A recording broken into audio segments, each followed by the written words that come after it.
episode 21 of Waxing On with RJ. I'm Jake Jackson. This is my brother, Ridge Jackson. And with our first video of 2024, we thought we would jump on the vinyl community train and do the vinyl community tag for 2024.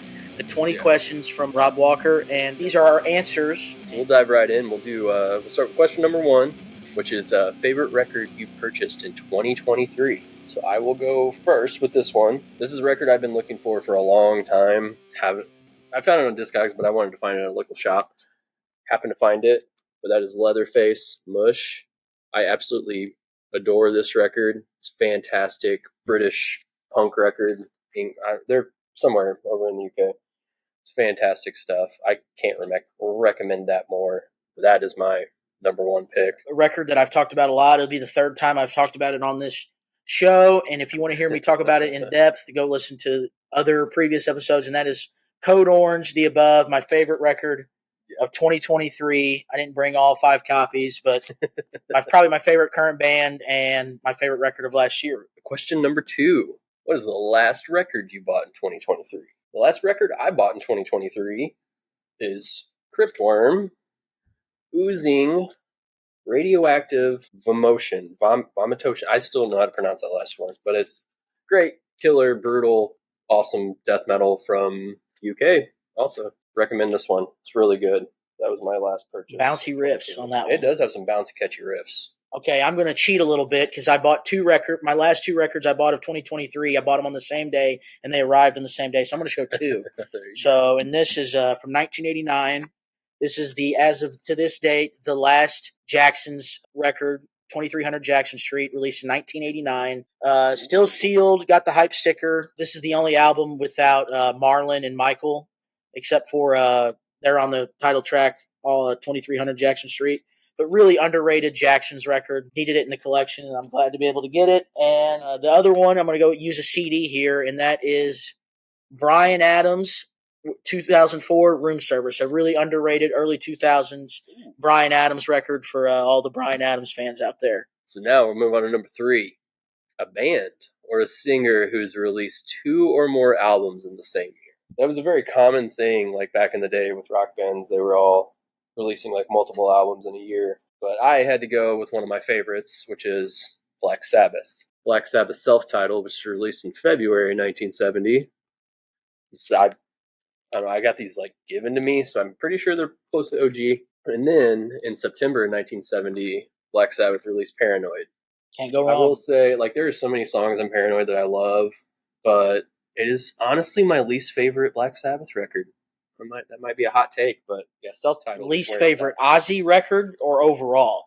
Because that is the hottest of hot takes. Have you listened to Forbidden? No, I'm talking about Ozzy Sabbath. Okay. Ozzy I was like, yeah, they got like 20 albums. Yeah, so because I mean, like, I love Masters of Reality, Sabbath, Bloody Sabbath, like all of them. But I don't know, just like Paranoid just feels so rushed to me.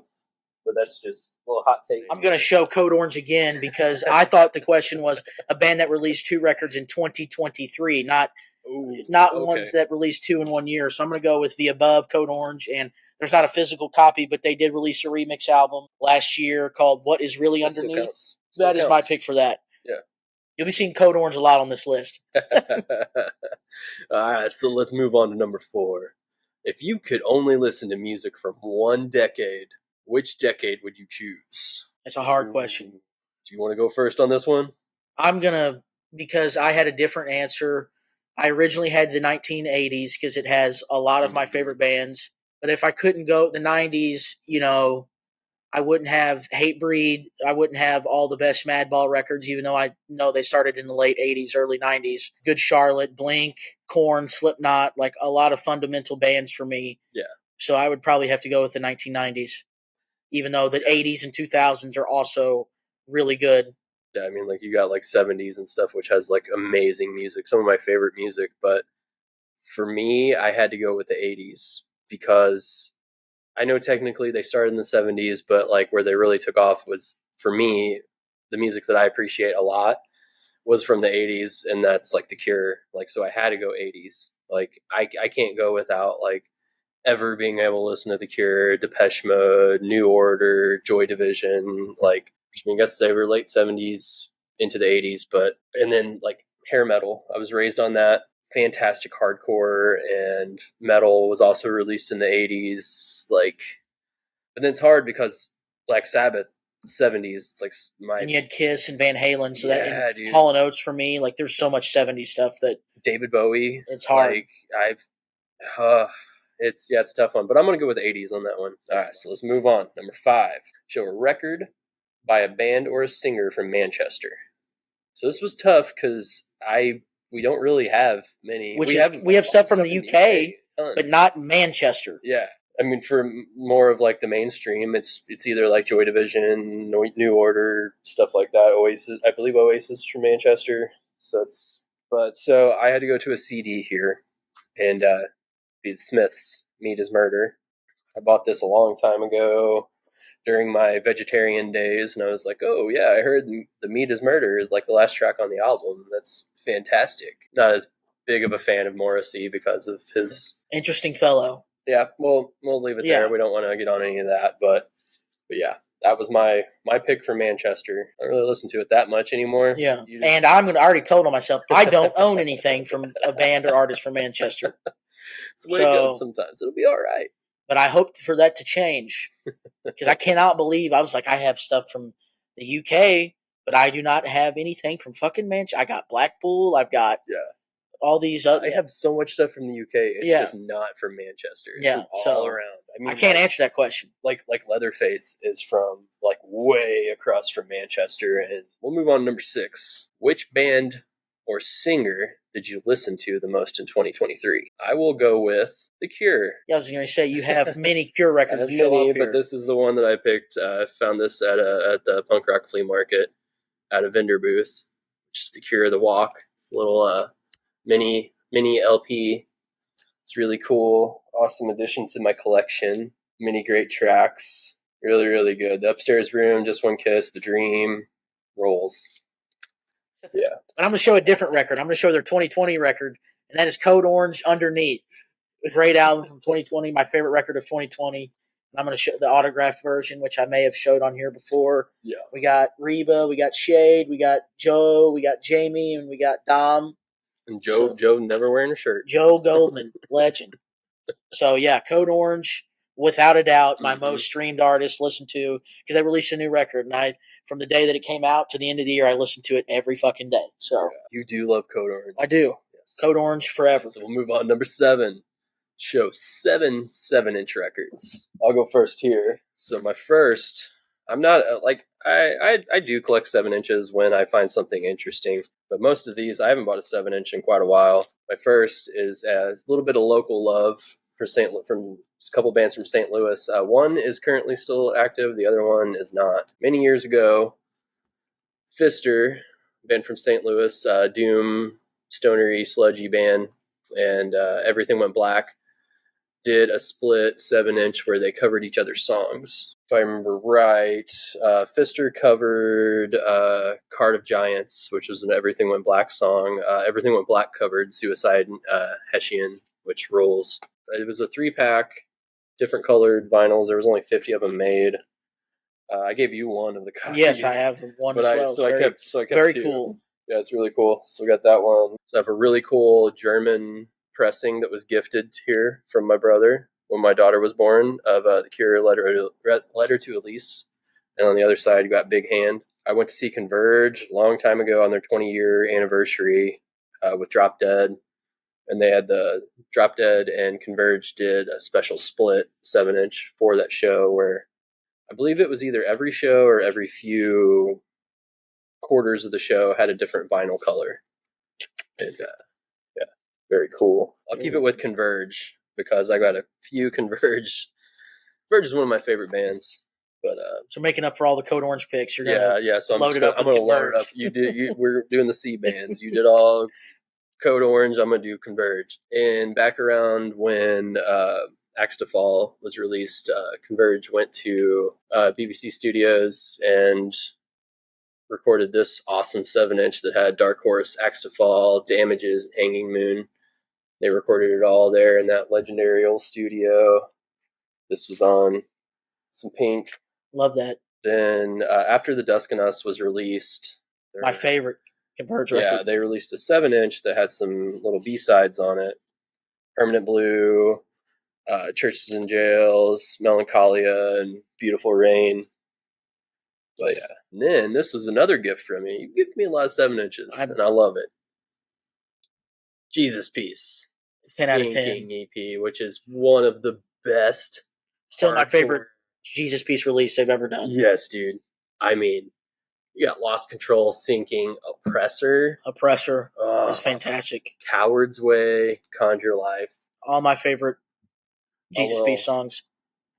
Pink vinyl as well. And I saw them in 2018, and they played a couple of those tracks live. That's when you got that, right? No, I got that off. I got that online. Oh, okay. I think. I can't remember. But no, I thought you went to Kansas City. I did, which is the most loaded lineup I've ever been on. Year of the Knife, Jesus Piece, Tear, and Knocked Loose. I believe that's when you got it. I did get it. I don't know if I got it online or there. But that was one of the best shows I've ever been to. All right. So my last 7-inch is another one that got me. It's a Nails in Full of Hell, released on Closed Casket quite a while ago. Nails hasn't been active for a while. This is a really, really good. If you love aggressive, power violency hardcore, like check out this Nails in Full of Hell. I love a clear record, like a clear vinyl. Thought I'd go with a couple ones that you may have already seen on here, but a couple of rare ones that I haven't shown off. So, I'm a big Hall & Oates fan, but this is a John Oates solo 7-inch with Stone Cold Love and Close on the B-side, and Stone Cold Love is co-written with Ryan Tedder from One Republic, that band. Whoa, really? Yeah, it's actually a really dope song. Nice. And then one that I showed on Record Store Day, but I have to talk about it, Blink-182. They Came to Conquer Uranus. Yeah. Fantastic. And then the Goats, the greatest New York hardcore band of all time to me. We got Madball dropping Many Suckers. Yes, sir. And then the greatest hardcore demo I've ever heard, and that's Trapped Under Ice's demo from 2007. And an underrated single off my favorite album ever made, Reason to Live, Kiss, 1987. Incredible song with Thief on the Night as the B-side. And then pretty rare single, Hall & Oates 70 single from the Silver album, Alone Too Long, a John Oates led song. It was released as a single but was not a hit. And it was actually a theme song for an HBO show, but I can't remember what show. It didn't last long, but I was so crazy that a deep cut Hall & Oates song was a theme song for a TV show. But yeah, Alone Too Long, and that's awesome. Another great 7-inch EP, Turnstile, Pressure to Succeed, hard as fuck, released on Reaper Records from 2011. If you only have listened to Glow On, which is fantastic, please check out Pressure to Succeed and Step to Rhythm and Nonstop Feeling, because those are great as well.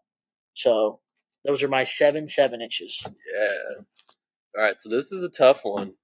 Number 8. Who is coming to your dinner party? Choose 4 music-related people to come to an imaginary dinner party, past or present. Who would you invite? This is tough because I want to invite.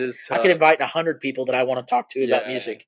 Like I came up with one, and I was just like, oh yeah, that would probably be pretty boring, but I would find it a little fun. But so I ended up going down with Kirk Hammett, King Diamond, Ozzy Osbourne, and Tony Iommi. I want to be at that party. I just feel like I would just love to pick their brains because I absolutely love everything that they do, and they're just fascinating people to me. And I feel like they would all gel well, and it would be a good time. Oh yeah, so it'd be a good party. I know some of them probably don't get down anymore, but it'd be pretty cool. And I'm going to cheat on mine. I'm going to do 5 because I can't just choose 4 because I wanted to choose at least 20 because there's a lot of people that I'm not going to know Eddie Van Halen on this one. I'd love to Clown from Slipknot. Like there's all kinds of people I would love to talk to, but I'm going to go with 2 people that influence me and inspire me very much musically, and that is Joel and Benji Madden from Good Charlotte. This is their 4th record, Good Morning Revival. Literally good. 2 of my favorite songwriters ever, and love to talk to them about music and all the great records. And then my next one would be John Floriani of Trophy Eyes, my current favorite lyricist. It's Trophy Eyes and Code Orange is my favorite newer bands. This is The American Dream from 2018, the record that I've listened to the most in the last 5 years, without a doubt. It's a great album. I love it as well. We're going to go back to John Oates here. We're going to go with another 7-inch solo of his, Close in the A side and Let's Drive on the B side. Love John Oates, one of my favorite songwriters of all time, and I would love to have the interaction like Fever Dream of the Madden brothers, John Floriani, John Oates, and my last pick. We're going to go back to Jamie from Code Orange, vocalist, former drummer of the That'd band. Be fun. He's a good dude. That's to me like just a wild ass dinner party because it's all 5 different people coming from different places, and I would love to hear their perspective on music. So we go on to number 9.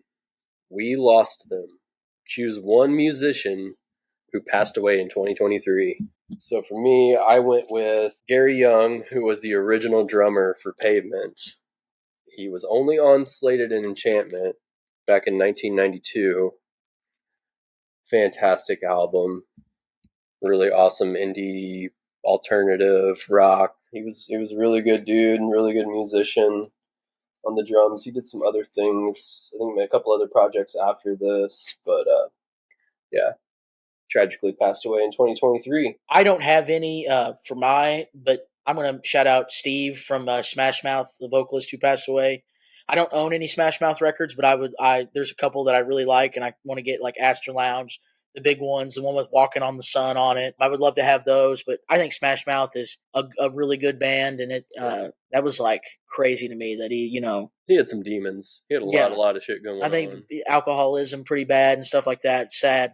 But Smash Mouth, really good band. Terrible. That's the one that and then I don't own anything from Twitching Tongues, but Kale Sane from Twitching Tongues also would be someone I want to shout out. So those are 2 musicians that I enjoyed that passed away in 2023. We're going right on number 10 after people dying. All right. Imagine you could only listen to music from one country. Which country would you choose? I would go with the UK. The UK? Because The Cure, Black Sabbath, so many great musicians and bands that are currently still going on there. I mean, I know like I'd have to give up so many great, amazing musicians also in the US, but those are like have always been my favorites. I can't live without them, so I would go with the UK. And I'm going to have to go with the US. I mean, obviously there's a lot of Trophy Eyes from Australia. There's a lot of, Rush, Canada, like there's a lot of countries, Speed, Australia, like all these bands that I love are from, but all my favorites are from the US. So I'm going to have to go with the United States on that one. Yeah, it's a tough question. But... a very tough question because there's music great from all over the world. Right. Number 11. Name 3 vinyl community channels you discovered in 2023. For me, it would be this really awesome channel called Vinyl Reckoning. They're like from either North or South Carolina. I can't remember exactly, but it's like a couple, like a guy and his partner, and it's a lot of like music in our taste. I mean, not so much like heavy stuff like that we like, but a lot of the more like punky or emo-y kind of stuff. Like they do really interesting, and their videos are very well done. Like they're shot excellent. Like they do, everything's really cool. Then Murmur Than Hell is another fantastic channel. I've found out a few bands from that dude. He's very solid, very interesting, knows his shit for sure. And Ryan Kidd. Oh, Ryan Kidd's great. Ryan Kidd's fantastic. I love his whole energy that he brings to his videos. It's just him like hanging out, spinning records, drinking Budweiser. Got Rat Fink over there. Like he's just crazy. Just everything coming out of his head. Just like encyclopedia. The knowledge that dude has, and as much fun that he is having while he's doing those videos. If you think so much, about 70s and 80s punk rock and hardcore and anything adjacent to that, this guy has got you beat for sure. Yeah, dude. So if you're looking for like rare like punk stuff, he is the channel to go to from like the 70s and 80s. He is for sure the channel to go to. I'm going to go with Chris Profi, Musically Obsessed. I watch almost all his videos. Yeah, got a great taste of music variety. He's turned me on to like a lot of records that he's honestly the reason I listened to Load, Reload, and Saint Anger about 3 years ago and have been obsessed because he's always been a champion of all, and he talks about all eras of bands and like, so he's Blaze Bailey, Iron Maiden, like I'm just like, you know what? Give things a chance, take it for what it is, and I really love his channel. And then Murmur Than Hell is another great one. Yeah, dude. I've been watching his stuff for a while. Big Kiss fan, loves hardcore, loves death metal, loves jazz. Like if he has literally, he loves everything. So his channel's great. And then I'll probably have to go with Brennan Snyder. I know he does CDs, Oh, I love Brendan Snyder's but channel. especially ones that he goes to and talks with Anthony from the Record Exchange. I think in Princeton, New Jersey. I think that's the shop. Dude, Which if I'm ever in Jersey, videos. we'll be going there. Yes. So yes. But I love those conversations they have. So those would be my 3 go-to watches as of right now in the VC. Number 12. Show a record you bought when you were a teenager. That's really hard to do because the albums that I bought when I was a teenager, I don't have anymore, and I don't have the first CD I ever bought when I was a kid with my own money, not somebody else buying it for me, was the Batman and Robin soundtrack. Amazing soundtrack. But when I was younger in my high school years, my girlfriend at the time, bought me my first record player and a record to go along with it, and that was Mew, No More Stories. Really good, kind of dancey, indie pop rock stuff. That was my introduction into vinyl, besides just listening to like mom and dad's like old stuff. Yeah, mine would be, I'm going to go with not the first, but the first record when I started collecting music. Like when I got the bug and I was like, okay, this is something I'm going to do for the rest of my life. Yeah. I was in senior year of high school. I was going to St. Louis to the Tivoli Theater, if you've ever been there, I think, to see. The Tivoli? Is it Tivoli or whatever the fuck it's called? Tivoli, whatever the fuck it's called. St. Louis, man. Great movie theater. Anyway, I was going there to see either The Lobster, that terrible movie, or that was a terrible movie. Or Swiss Army Man, another terrible movie. But it was one of those 2 movies. But I went to Vintage Vinyl and I picked up 2 records, and the other one I've already showed, and that was Kiss Crazy Nights. And here's the other one, another one of my favorite records ever, and that is 9 Inch Nails' debut, Pretty Hate Machine. This is a desert album for me, desert island album for me for sure. And fantastic. Dude. This is when I started my vinyl collection for real, was with this record. So that's a really good one to start out with. Absolutely. For sure. Crazy Nights, Kiss, and Pretty Hate Machine by 9 Inch Nails were the first 2 that I was like, okay, I'm going to be a collector now. All right, so number 13. We're almost there. We're almost to the end. Show a funk or soul record. I don't have too much. Like, I'm dipping my toes. We're going to get you more on the funk, soul, R&B train. I'm getting there, but recently I picked up our good buddy over the ATI podcast, and one of my good friends, Barrett, found this when we were out record shopping, and it was I'm actually, back in the day, everybody used to call me this, and that is Brown Sugar by Dangelo. I guess it's more R&B, but it's got a lot of soul to it. It's definitely a soul record. But yeah, this is actually the only funk or soul R&B album that I have in my collection, but it is a good one. I'm going to get some more. I'm going to get in there. And also, if you're watching this and you are into funk or soul, send me some recommendations in the comments. I can do that all day. Well, I know you can. Yeah. Trying to fish. This one was not as difficult this one was difficult for me because there's a lot of choices I could have picked, but I'm going to go with one of my favorite soul, funk, R&B groups ever. That is the Jacksons, Jackson 5, with their 1980 record Triumph, OG press, with the hype sticker on it. Oh, yeah. I love the Jackson 5. Can't go wrong with Triumph. It's got, Heartbreak Hotel, Lovely One, Can You Feel It? Many great songs. So the Jacksons, Triumph. Number 14, show a record that everyone has, then show a record that nobody has. I had to go with Metallica, Master of Puppets. I feel like most everyone has this album. It's a great album, but very, very popular. And then a record that no one has. I mean, people still have this, but not a lot of people in the VC have this. Maybe if they're from St. Louis, but I got this gifted to me a few years ago. But this is Celebration The 1982 World Championship St. Louis Cardinals play-by-play of that year. So Whitey Ball era, man. Yeah. Woo. It's really Beat the cool. Brewers in the World Series when they were in the American League. Yeah, dude. It's got like Bruce Sutter back there, Ozzie Smith, Willie McGee, got Whitey himself there. Oh yeah, dude.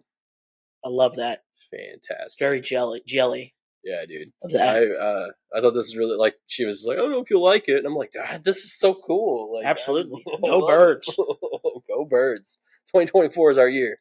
Yeah, I hope so. I hope so. It's got to be better than 2023. Sure. Man, you can't get much worse. No, that was rock bottom for us. Yes. And a record that I have that everyone has or everyone that should have in their collection, and then come on, I don't need to say anything else. Prince, Purple Rain. I mean, OG press here. If you don't have it, you need to get it. Mm-hmm. So, and then a record that I'm not saying anybody doesn't have, but I don't know anybody in the VC that may have the only solo record, 1987, by Marlon Jackson of the Jackson 5 and the Jacksons, Baby Tonight record. Incredible, underrated soul R&B record from the 80s. Even had his he had actually the main single off this album, Don't Go, was a big R&B hit on the R&B charts. It went to number 2 on the R&B charts. And if you've never heard Don't Go, add it to your playlist and add the whole record. But Don't Go is an underrated classic song from the 80s, a lost gem. And we're going to watch the video because Marlon is dancing, and it's fucking great. He's getting it. Love it. So we'll go to the next question. She's Great. A record by a female artist you bought in 2023. For me, it would go to Grouper, Dragging a Dead Deer Up a Hill. What a title. Yeah. It's very avant-garde, droney, ambient, pop kind of stuff. It's great. I love it. My choice would be a great EP from 2023, and that is Scowl, Psychic Dance Routine. Incredible EP, incredible band. If you haven't heard Scowl and you like hardcore or punk, anything adjacent to that, you will dig this. You may actually have heard opening night on a Taco Bell commercial. And they played Coachella in 2023. Big things for this band. Wish nothing but the best for them, and they're a great band. Number 16. The favorite video you posted on your channel in 2023 and the favorite video you watched on the VC in 2023. My favorite video that we posted in 2023 was definitely the Record Store Black Friday 2023 episode that we did. It's just the whole day. It was awesome. Yep.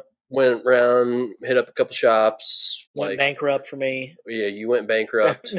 Came back, hung out, cleaned up some records, hung out for a while, spun some shit, and then did an awesome episode. It was a lot of fun. My favorite video, it's hard to choose my favorite video that I watch, but I would just go to Brendan Snyder's Let's Go to the Record Store. The ones he does with Anthony. Oh yeah, those are. Where they would have the great discussions. I just when he does the Let's Go to the Record Store shows, episodes, it's very calming to me. I just sit there and I'm just vibing. Watch him flip through there, pulling out some gems. So good. No, yeah, I love Brendan's channel. Yeah. And I'm going to go with the same one. I'm going to go with Brendan Snyder and his series that he hasn't done in a while. The ones where he was doing at the record store with Anthony, where they would recommend, they would show off 3 or 4 records that they both like.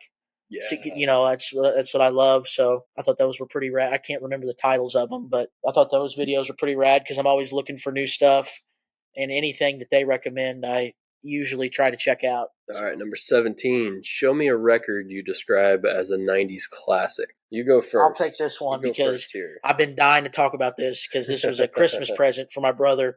A record that the record that I've been looking for the most.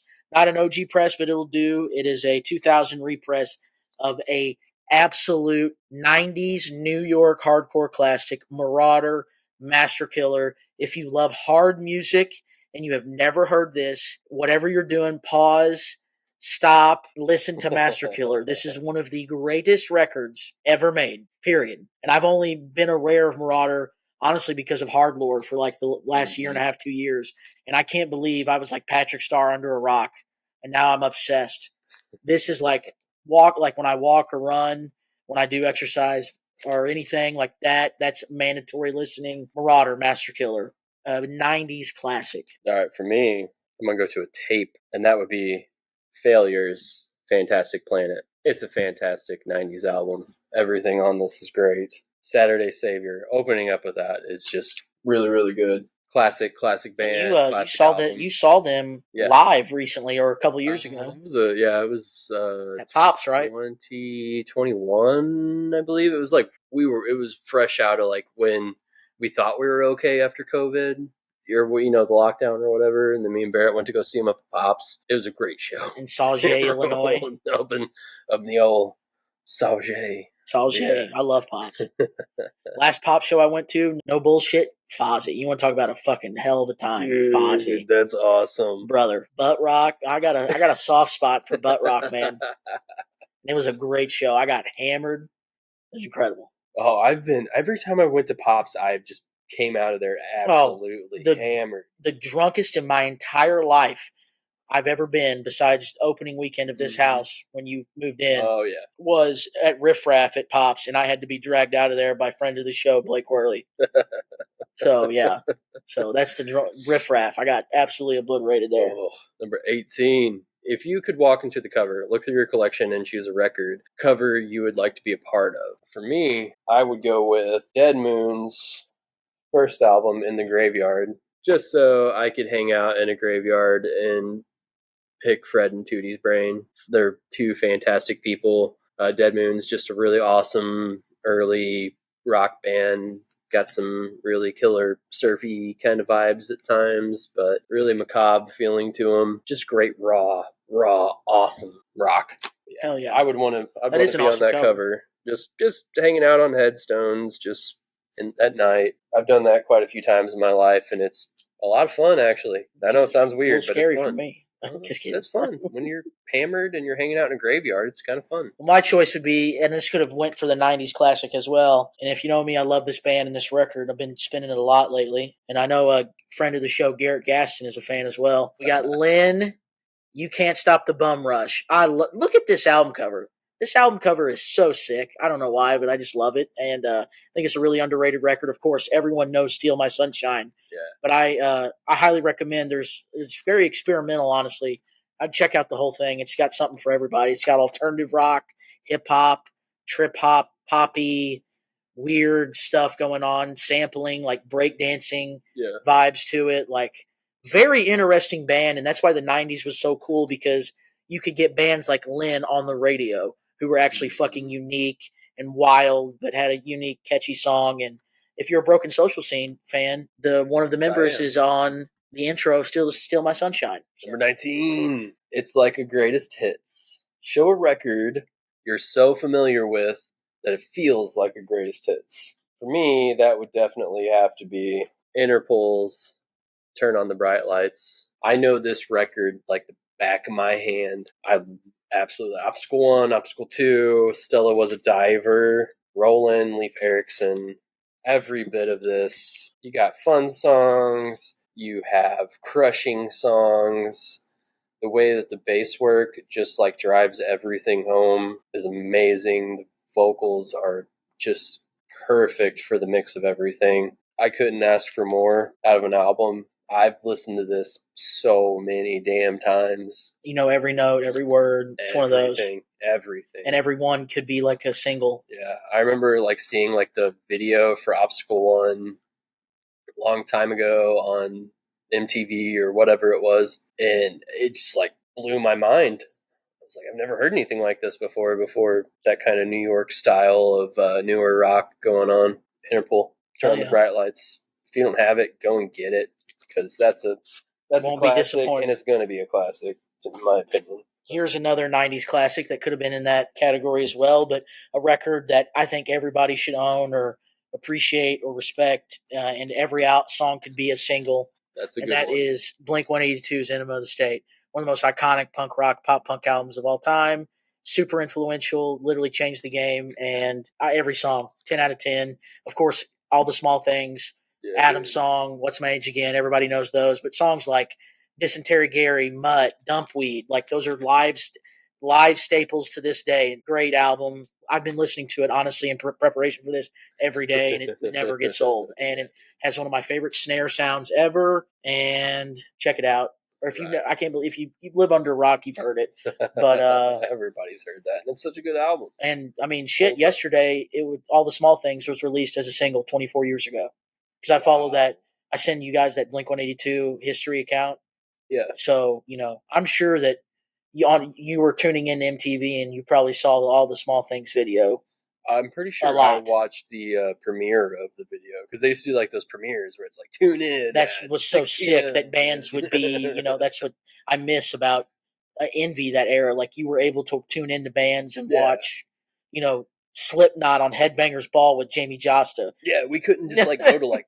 We didn't have Spotify. We couldn't just like go. No, that's way cooler because you get to hear the bands on TV talk about the record and like wouldn't like Blink-182 and bands like that. They would host and play videos. They would say up next. They would like take over the show and play videos. It was definitely cool. I hope someday we'll get back to that. That'd be great. All like crash the internet. All right, so number 20, and our last question here on Rob Walker's list. Show me an album that was released in 1974.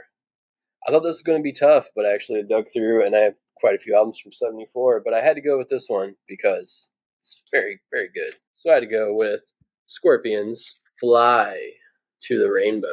This was, what was this? This is the first or second Scorpions record, right before Michael joined the band. Everything, like this is a very, very good album. Entrance is probably my favorite Scorpions record. I mean, right off the bat, Speedy's Coming.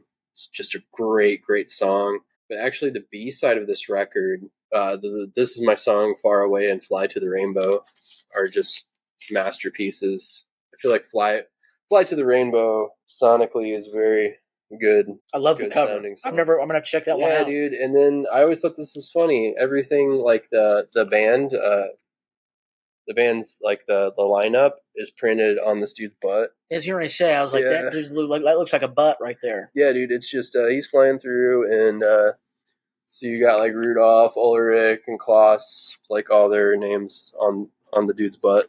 And for my album released in '74, what's a list of bands and artists without me talking about Kiss, and that's their debut from 1974, one of the greatest debuts ever made.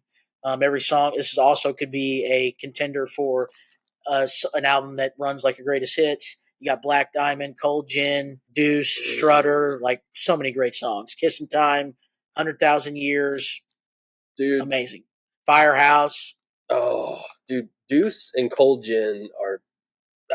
It's literally one of it's up there with Van Halen and Korn and the first Slipknot record and like the first the best debut hard rock metal albums for me. So, and 9 Inch Nails. So that's like love it. I'll that Deuce riff will always live inside my head, buddy. It's been living in my head every day. So that's it. We did the 20 questions. We did it off of Rob Walker's vinyl tag. Hopefully this gets us out there more because we want to interact with people. This is the point, to get to interact physical music and talk to like-minded people that collect shit and get turned on to new stuff. Like Murmurs in Hell, he released his top 10 albums of the year, and I'm obsessed with a power pop indie rock record he recommended that I like. Okay, this sounds like something that I would like in that vein, and that's a band called Pony. Now I'm gonna have to fucking buy it. So like, this is the vinyl community, the physical format community is a great place to be, and we want to continue in 2024 to get our name out there and meet some people and talk to some people. Yeah, follow the ATI podcast. Yes, support them. Just a couple live shows that I'm going to just to promote. Go see Florida Southpaw Florida HC. February 15th at the Sinkhole in St. Louis. I believe it's at the Sinkhole. That's going to be nuts. Can't wait for that one. And March 7th, Koyo with One Step Closer, Life's Question, and Anxious, I think, is the other band, if I'm not mistaken, in Springfield, March 7th. John Oates at the City Winery, May 7th. Say Anything, May 18th at the pageant. Alkaline Trio with Drug Church at the pageant. A lot of March 17th. And then March 16th, we're going to see Worm at Red Flag. Yeah. We're going to see Worm at Red Flag with Holder and Devil Master, and I'm so excited for that one. Like I have to see Worm. Worm is one of my favorite current bands right now. They're going strong. I'm excited to see what they're going to do because they've never toured. They did like maybe 4 or 5 dates not too long ago, but I want to see. I want to experience it. It's gonna be fun. It'll be a good one. Yeah. So that's all I got. That's all we got. We'll conclude this episode, and if you like what we do, check out some of our other videos. Like, comment, chat with us. You can check us out on Instagram at waxingrj. Message us, talk some music, or you want to talk some shit, go for it. Yeah, I mean, I'm posting Lynn and Jermaine Jackson and Mighty Mighty Boss Stones records. Yeah. I want to hear what you got in load and reload polls. Let's talk. Let's discuss. Yeah, let's do this. But yeah, until next time, we'll be back with episode 22 in the future. Peace. We'll see you later.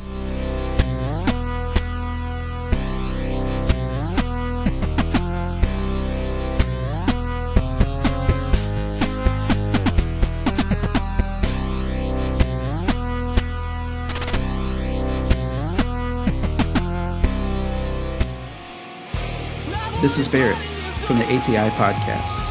Each week, Josh and I discuss current events, pop culture, music, TV, movies, politics, sports. Nothing is out of bounds. You can also tune in to learn about rising artists, small businesses.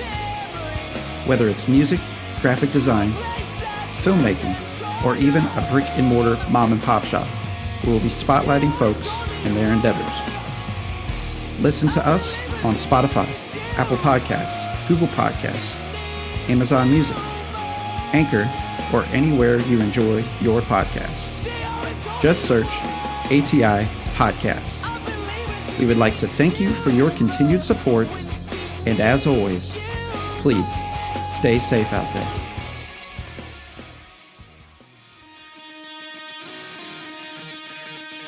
Hey, this is Josh from ATI Podcast. For show updates and news about the podcast, follow us on social media. You can follow us on Facebook at facebook.com/ATI Podcast 22, on Twitter at podcast_ATI, on Instagram at the ATI Podcast, on TikTok at ATI Podcast. DMs are always welcome. Have a question for the show? You can always email us at atipodcastquestions@gmail.com. Stay safe out there.